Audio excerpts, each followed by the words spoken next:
Yo, it's your boy Jalen with another video. So, I'm not really able to make, I don't really make videos frequently, anyways, but I'm not really able to make videos as frequent as I usually do, I guess. I don't fucking know because, you know, assignments and work, and I just don't be having the energy. I mean, I literally had to do this video right when I got up out of bed. You see, I do phone videos because they're just easy to put out. You don't really have to do a whole lot of work with them. You just talk it to your phone and that's it. But anyways, when you look on my channel, you see all this stuff. You see all this stuff about anchors and existentialism and cosmicism and Evola, and all of this thought. What is this thought about? Where does it come from? Why do I talk this way? Well, I talk this way because being human isn't enough. Being human does not make any sense whatsoever. And I do not say that in a sense to say that the human being lacks definitions in today's age. I say that in a sense to where the human experience is negative in itself. Okay, let's look at it, right? So, when you're a kid, you work a majority of your life away in school.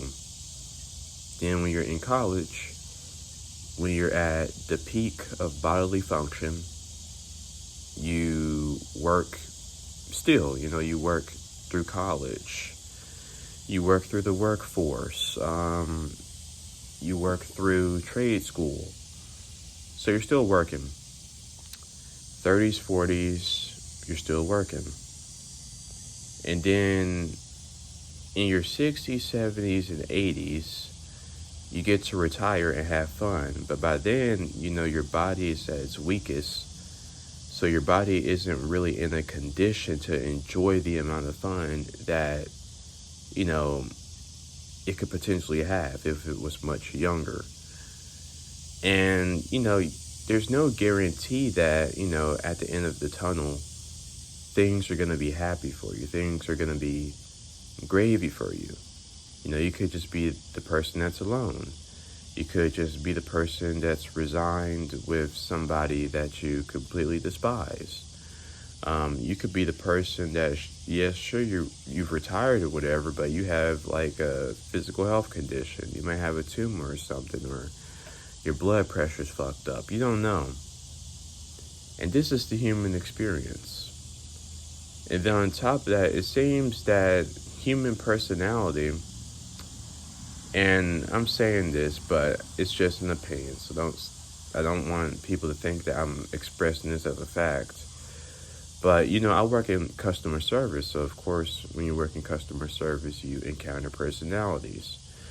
And it seems like personalities are not really as diverse as one may have them. Now, we could say that, the personalities are just for attraction, so they're not really going to be diverse. They're just going to be, diverse enough to make social bonds and do this and do that. But again, that's not really my concern.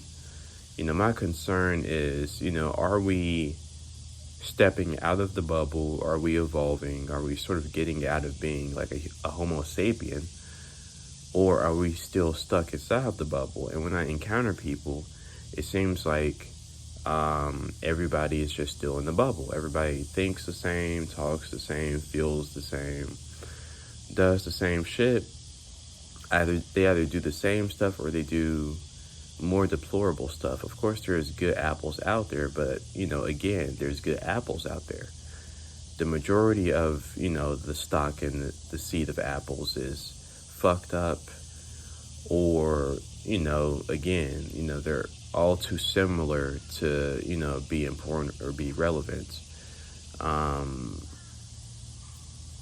It's just, again, the human experience is very much at a state to where it's redundant. As a species, there's not really any positive future that you can really detail for our species.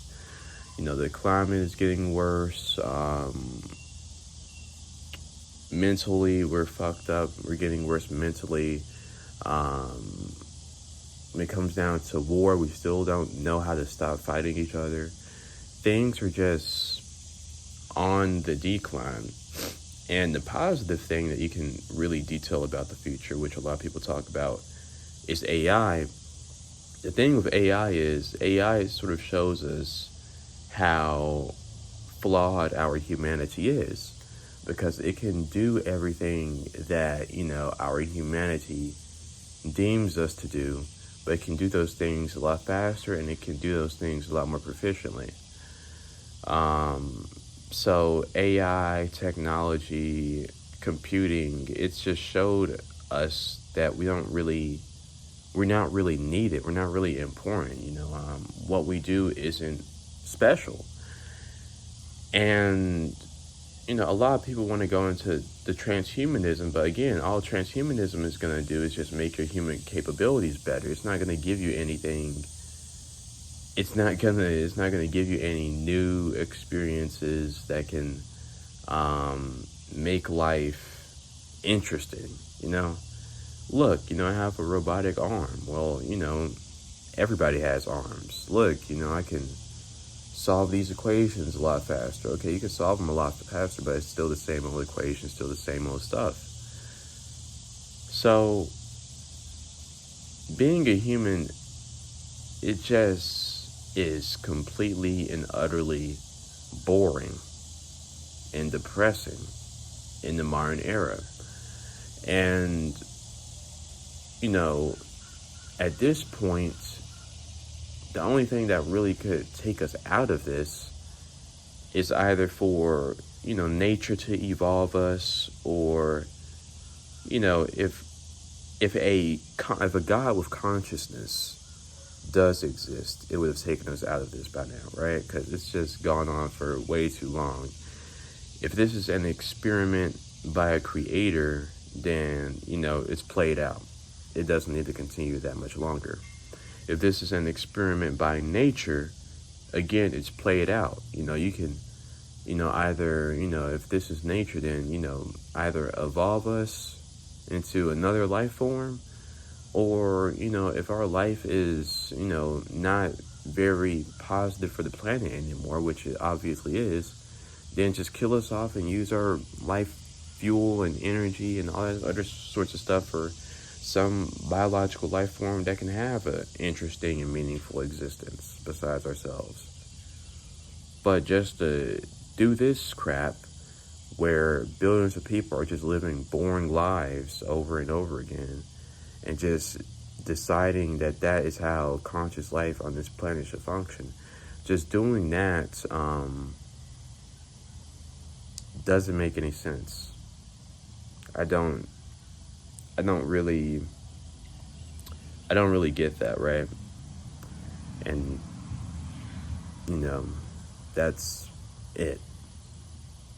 Yeah, this is a short video. This was just a thought that I had, like, this entire week. But anyways, it's your boy signing out. Peace.